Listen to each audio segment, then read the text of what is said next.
उपस्थित है। भारत के यशस्वी प्रधानमंत्री नरेंद्र भाई मोदी जी ने विकसित भारत की संकल्पना को लेकर बीवी जी राम जी योजना वर्ष 2047 तक विकसित भारत की संकल्पना को लेकर कई प्रावधान किए गए हैं। इस नई योजना और नई एक्ट में कई संशोधन किए गए हैं।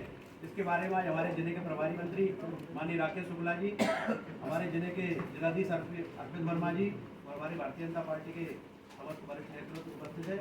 मैं माननीय मंत्री से आग्रह करूंगा इसके तरफ अपना मार्गदर्शन। आप सभी पत्रकार बंधुओं का हार्दिक अभिनंदन, स्वागत। आज इस पत्रकार वार्ता में हमारे साथ उपस्थित भारतीय जनता पार्टी के जिले के अध्यक्ष आदरणीय प्रशांत भूषण जी, आदरणीय जिलाधीश महोदय, यहाँ पर उपस्थित सभी हमारे भारतीय जनता पार्टी के वरिष्ठ कार्यकर्ता आज जैसा कि बताया, आज माननीय प्रधानमंत्री जी के द्वारा बीबी राम जी विकसित भारत गारंटी फॉर रोजगार एवं आजीविका मिशन, बीबी राम जी का आज उन्होंने एक नया स्वरूप देश के लिए दिया है। उसके संबंध में यह एक नया स्वरूप ऐसा है कि जो लगातार वर्षों से मनरेगा में जो जिस प्रकार की जो दिक्कत है, उसका एक नया स्वरूप लेके कैसे भारत विकसित हो। और उसमें बड़ी बात ये कि गांव को विकसित इस तरीके से किया जाए कि वो अपने संसाधन जुटाए और गांव में कहीं न कहीं रोजगार के साधन उपलब्ध हो, रोजगार स्वयं गांव में आए, महिलाओं का सशक्तिकरण हो। इस प्रकार की एक योजना के साथ जो गांव का मजदूर जो पलायन करके शहरों की तरफ जा रहे हैं, वो पलायन रुके और पूरा का पूरा विकास किस तरीके से 100 दिन की मजदूरी में 125 दिन का मजदूरी देने का काम जो सरकार ने किया है, अन्य ऐसी तमाम योजनाएं। और ये कोई बीबी राम जी कोई ऐसा नहीं कि सारे विभागों को मिलकर कैसे हम गांव को सशक्त बनाए, गांव के लोगों में लघु उद्योग के माध्यम से वहाँ पर महिलाओं के सशक्तिकरण के जो हमारे समूह हैं उनको कैसे लखपति दीदी बनाना, अन्य ऐसे तमाम योजनाओं में बदलाव किया गया है, जिसका नया स्वरूप के रूप में ये मुझे लगता है कि ये बहुत ऐतिहासिक और पहल है और जिसके परिणाम आगे देखने को मिलेंगे। क्या इनकी मजदूरी भी बढ़ाई जाएगी? इनको 125 दिन मजदूरी देने का काम करेंगे तो उसमें वो मजदूरी बढ़ेगी। मंत्री जी मनरेगा में 300 या कुछ रुपए मजदूरी प्रतिदिन थी, जबकि बाहर मजदूर को 700 रुपये 800 रुपये प्रतिदिन मिलती है। तो मनरेगा से ये कैसे बेहतर होगी? क्या इसमें मजदूरी बढ़ाई जाएगी? जो वो अनिल भी यही पूछ रहे थे, तो क्या मजदूरी बढ़ाई जाएगी इसमें? नहीं, उसमें मेरा केवल आपसे ये कहना है कि हमने 100 दिन की तो थी, उसमें 100 दिन की उसमें भी थी, 125 दिन की इसमें कौन सी बड़ी बात है? क्या मजदूरी रुपए में बढ़ाई जाएगी? क्या प्रतिदिन मजदूरी ज़्यादा मिलेगी मजदूर को? नहीं, उसमें मेरा कहना है ये शहर की तरफ जो पलायन हो रहा है, ये स्थायी काम आपको हमेशा मिलेगा। शहर की मजदूरी आपको मिलेगी नहीं मिलेगी ये नहीं, लेकिन ये 100 दिन मजदूरी देने का काम गांव में हो, इसकी चिंता सरकार कर रही है। गांव से पलायन रुके, इसकी चिंता सरकार नहीं। तो इसमें क्या खास है? 100 दिन तो उसमें मिलता था, इसमें 125 दिन कर दिया। नाम बदलने से क्या हुआ? नहीं, 125 दिन के मतलब 25 दिन ज्यादा बढ़ा के दे रहे हैं, इससे कुछ नहीं होगा क्या? जो जिसको 800 में मिल रहे हो बाहर, वो सरकार 300 रुपये में क्यों जाएगा? उसमें मैं आपको बताऊं कि इसमें पूरे ढांचे को जब आप देखें, वही तो मैं पूछ रहा हूँ, ढांचा आपने देखा होगा, आपने योजना लेके आ रहे हैं, तो क्या मजदूरी बढ़ाई गई है कि नहीं बढ़ाई गई है? मजदूरी तो वही रहती थी और जो आप कह रहे हैं वो तो सरकारी रेट के आधार पे 700 से 1000 रुपए थे, वो तो मार्केट रेट अलग होता है। सरकार हमेशा रेगुलर बेसिस पे बढ़ाती है। तो सर उसमें उससे ये हो गया फलाए, जैसे आप बाहर जाते हो आपका खर्चा, आप नोएडा जाके काम कर रहे हो तो आप बाहर रेंट भी लोगे। आप अपने घर में यहाँ काम कर रहे हो, वो भी तो बचे थे आदमी अपने घर में। वो मैं यही पूछ रहा था। फिर तो मनरेगा ही बेहतर देना, जी राम जी लाने से क्या फायदा? मैं उसमें फायदा ये है कि इसमें जैसे पहले जो योजनाएं थी, इसमें कई विभागों को भी शामिल किया गया। आप इसको ऐसे देखेंगे कि केवल रोजगार गारंटी 100 दिनों की गारंटी अब 125 दिनों की है। निधि आवंटन पहले ये इसको अगर आप देखेंगे, पहले ये कांग्रेस शासन काल में 33 से 35,000 करोड़ प्रतिवर्ष आता था, जो आज की तारीख में 73 से 74,000 करोड़ प्रतिवर्ष। मनरेगा तो इसलिए बढ़ गई राशि। मनरेगा में पहले भ्रष्टाचार के मामले आते थे कि आप नाम बदलने से रुक जाएंगे। 100%। और उसी में जो सारे सुधार किए गए उसी के लिए किए गए। और मैं आपको फिर बता दूं कि माननीय मोदी जी के नेतृत्व में देश में 2014 से सरकार चल रही है। आप देख सकते हैं कि इसमें विकास की दृष्टि से जो काम उन्होंने हाथ में लिया है, जिस काम की उन्होंने संकल्प लिया है, उस संकल्प के साथ पूरे भ्रष्टाचार को रोकते हुए उस संकल्प को पूरा करने का काम किया है। और मैं फिर आपसे विश्वास से कह रहा हूँ कि इसके बारे में जो लोग भ्रांतियाँ फैलाई जा रही हैं विपक्षियों द्वारा, ऐसी इस प्रकार की भ्रांति कहीं से कहीं तक वो नहीं है। इसमें महात्मा गांधी जी के जो उनका सपना था कि स्वच्छता उनका सपना था, ग्रामीण विकास उनका सपना था, जो सपना था उस सपने को सारा का सारा इसमें पूरा करने का काम किया जा रहा है। कल कांग्रेस ने पूरे प्रदेश में प्रेस कॉन्फ्रेंस किए इसी को लेकर, जैसे आप कर रहे हैं। कांग्रेस का सीधा सीधा आरोप था कि ये केंद्र सरकार ने मनरेगा की हत्या की है और इसके पीछे शिवराज सिंह दोषी हैं। आप क्या कहेंगे सर? मेरा कहना ये है कि अगर मैं आपसे ये कहूँ कि भगवान राम से कांग्रेस को इतनी चिढ़ क्यों है, मुझे ये समझ में नहीं आई। जब भगवान राम का मंदिर बन रहा तो दर्शन करने नहीं जाना, ये कांग्रेस का कहना है। आज राम जी के नाम से कोई योजना शुरू हुई तो तो वहाँ पर ये उनके बीच में मतलब राम जी के नाम से पूरे देश में आप बवाल मचाते फिर रहे। आप इस योजना को आपने आज से शासन कर, ये देखो 1980 में इंदिरा गांधी जी ने बदली ये योजना, फिर जवाहरलाल नेहरू जी के नाम से फिर राजीव गांधी ने ये योजना बदली, लगातार 3-4 बार इसका नाम बदला गया है। आज कौन सी ऐसी बड़ी बात हो गई कि आज नाम बदलने से बीबी राम जी अगर इसका नाम रखा है तो इसमें कौन सी ऐसी बात होगी कि जिस पर से कांग्रेस हंगामा करने का काम कर रही है। और वो कांग्रेस कर रही है जिसने खुद ने ये नाम बदले, वो कांग्रेस कर रही है जिनको राम के नाम से ही नफरत है। मतलब आपको ये खुद विचारनीय प्रश्न है कि आप लोगों के बीच में मैं आपके माध्यम से कह रहा हूँ कि भाई आप किस बात पे कर रहे हैं, इसमें ऐसा क्या हो गया कि जिस पर से आप कर रहे हैं, लेकिन आपको करना है। भाई उन्होंने कोई चीज़ आज लगी कि उन्होंने तुमने 370 का विरोध करना है, तुम्हें भगवान राम मंदिर का विरोध करना है, तुम्हें बीबी राम जी का मतलब राम का नाम आता है, तुम विरोध करते हो। आखिर आप भी तो किसी प्रकार से मैं आपके माध्यम से आग्रह कर रहा हूँ कि भाई मुझे बताएं तो इसमें ऐसा क्या हो गया। और आने वाले समय में ये योजना मील का पत्थर साबित होगी।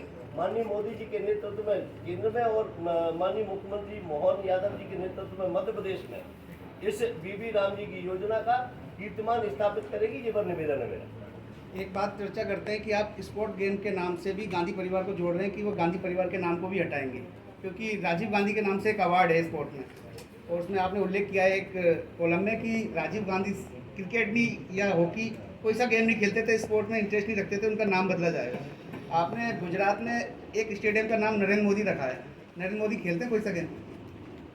नहीं, मैंने ये कहा कि ये इसमें अभी बदला नहीं, आपने पॉइंट दिया इसमें नहीं, उसमें जैसे नहीं उनकी रुचि होगी, लेकिन हम ये कह रहे हैं कि उनका क्या है उसके बारे में चूंकि मैं आपको स्पष्टता नहीं बता सकता, लेकिन मैं इतना कह सकता हूँ कि अगर अभी बदला तो नहीं है ना। नहीं, मोदी नाम स्टेडियम है नरेंद्र मोदी, इसमें उल्लेख किया है आपने, जितने भी अवार्ड है सब बदले जाएंगे, नाम गांधी परिवार से जो जुड़े। नहीं, गांधी परिवार से जुड़े ऐसा नाम नहीं लिखा। आप पॉइंट पढ़ो ना, आपके पास कागज है। नहीं, मैंने पढ़ लिया, उसमें मुझे नहीं होगा। लिखा है सर, नहीं सर, लिखा है, आप पॉइंट पढ़िए उसमें। प्रधानमंत्री श्री नरेंद्र मोदी जी ने अपने या किसी के नाम पर योजना का नामकरण नहीं किया। अपने या उन्हें अपना भी लिखा है ना। हाँ, तो नहीं, कांग्रेस सरकार, प्रदेश की बात नहीं है। और बताओ आप। मंत्री जी इसमें 60 दिन काम का वो रखा विराम। 60 दिन काम नहीं मिलेगा ना खेती बाड़ी की कटाई के समय में, और 90% काम मशीनों से खेती कटाई का होता है, फसल कटाई का। तो ऐसे में मजदूरों को पलायन से कैसे रोकोगे आप, जब मनरेगा काम नहीं दोगे तब? 60 दिन विराम रहेगा, पूर्णतः काम नहीं चलेगा एक दिन। नहीं, उनकी व्यवस्था देखिए, आप उसको केवल एक मजदूरी से तौर पे देख रहे हैं। आप पूरी योजना को जब पढ़ेंगे तो योजना में 15 विभागों को मिला के उसका उद्देश्य ये है कि गाँव को सुदृढ़ किया जाए। गांव के वहाँ पर चाहे उद्योग के माध्यम से, लघु उद्योग के माध्यम से, किसी भी तरीके में से गांव से रोजगार उत्पन्न हो, ये शासन की सोच है, ये माननीय मोदी जी की सोच है। और मुझे लगता है कि उनकी ये सोच है 100% वो जिस संकल्प को हाथ में लिया पूरा किया, और ये भी बहुत अच्छी योजना मील का पत्थर साबित होगी, इतना ही मैं कहना चाहता हूँ। मान लो तो रामराज आ जाएगा आपके ये लागू करते ही, वो 60 दिन में क्या होगा, मजदूरों को कैसे लाभ काम मिलेगा? ये 60 दिन में मनरेगा बंद रहेगी। जी राम जी कभी बंद नहीं रहेगी जी, हमेशा नहीं, इसमें चलेगी। एक पॉइंट में हम बता रहे हैं ना आपको, बंद 60 दिन रहेगी। विराम रहेगा, बंद रहेगा, काम नहीं मिलेगा। उनको आपको देखो कई शंकाएं इसमें से दूर होंगी। इसमें आपकी ये शंका ये थी कि साहब जी मशीनों से काम होते, मशीनों से लेबर का पेमेंट होता है। ये कल ऐसी बात आई थी कि व्यक्तियों के नाम से ये तमाम काम किए जाते हैं, उनके नाम से पैसे दिए। इसमें कई चीज़ों को देखकर इस योजना का नया स्वरूप लाया गया है। और आप विश्वास रखिए, आप बीबी राम जी इस देश में एक बहुत अच्छी योजना के साथ हम देश को विकसित भारत बनाने के लिए 2047 में उसको ये मील का पत्थर साबित होगी ये योजना। बड़ौदा एक फॉरेस्ट रेंज में अभी आदिवासियों ने वन विभाग पे हमला करा था, उसमें आदिवासियों के खिलाफ FIR भी हो गई। यहाँ घड़ियाल विभाग पे पथराव हो गया, डंपर और ट्रैक्टर छुड़ा के ले गए रेत माफिया, लेकिन घड़ियाल विभाग पुलिस थाने पहुंचा, लेकिन पुलिस 1.5 घंटे तक अभी तक नहीं पहुंची, अभी भी नहीं पहुंची। अभी डंपर पलटा पड़ा है वहाँ पे, लेकिन अभी तक नहीं पहुंची पुलिस, बल्कि 10-15 किलोमीटर दूरी है थाने से। एक बार पिछली बार भी मैंने कहा था, इसको मुझे लगता है कि अगर भी किसी प्रकार का रेत माफिया वगैरह जो हो रहा है, इसको तत्काल आपने बताया, इसको तत्काल इसके परिणाम निकालना चाहिए। सर 3 दिन पहले खनिज विभाग से एक ट्रैक्टर ट्रॉली छुड़ा ले गए। खनिज विभाग ने बाकायदा लेटर पैड पे नाम सहित पुलिस में दिए, लेकिन पुलिस ने नामजद न करते हुए अज्ञात में दर्ज किया। कैसे विभाग काम करेंगे? रेत माफियाओं के साथ कहीं ना कहीं आपको भी लगता होगा कि साठगांठ चलती है, बड़े हमले से लेकर छोटे हमले तक। साठगांठ नहीं रहेगी अभी, अगर वैसे तो मुझे जानकारी भी नहीं है, लेकिन आपने बताया है तो साठगांठ भी नहीं रहेगी, और जो अपराध करेगा उसको अपराध की सजा मिलेगी।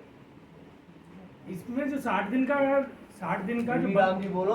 अरे बीबी राम जी अरे सर बैठो तो सही, अरे मंत्री जी, बीबी राम जी चल रहा है, मंत्री जी बैठो, हम सही चर्चा कर रहे हैं, ओनली चर्चा। बीबी राम जी चल रहा है। प्रेस कॉन्फ्रेंस 10 मिनट के लिए थोड़ी होती है। आप क्या मतलब हुआ? आइए अब तो बोल तो रहे। ये 60 दिन का जो बंद का रखा है, ये 60 दिन का समय कौन चिन्हित करेगा? जिला प्रशासन या शासन द्वारा इसको शासन के निश्चित किया द्वारा गया? ही ये समय निश्चित होते हैं, और इसमें से हमारे घर फसल जब कटाई का समय हर जिले में अलग अलग समय पे अलग अलग होता है। अपने जिले के निर्धारण कौन करेगा? नहीं, अपने जिले के लिए आपको शासन करेगा, जिला प्रशासन करेगा या ग्राम पंचायत स्तर पर? जिला प्रशासन की व्यवस्था के अनुसार इसमें एक दिक्कत आती है मंत्री जी, जो चीज ग्राम स्तर से या ग्राम पंचायत स्तर से होती है, वो भेदभाव वाली चीज, तो वो जिला प्रशासन करेगा। कैसे?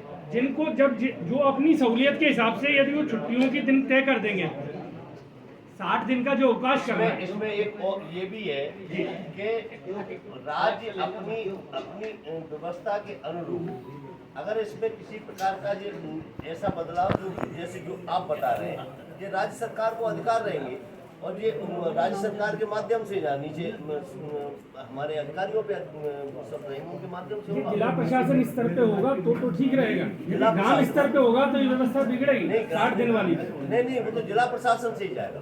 नहीं तो सर, इसमें ये केवल सरपंच सचिवों को लाभ पहुंचाने के लिए है, या वास्तव में मनरेगा का जो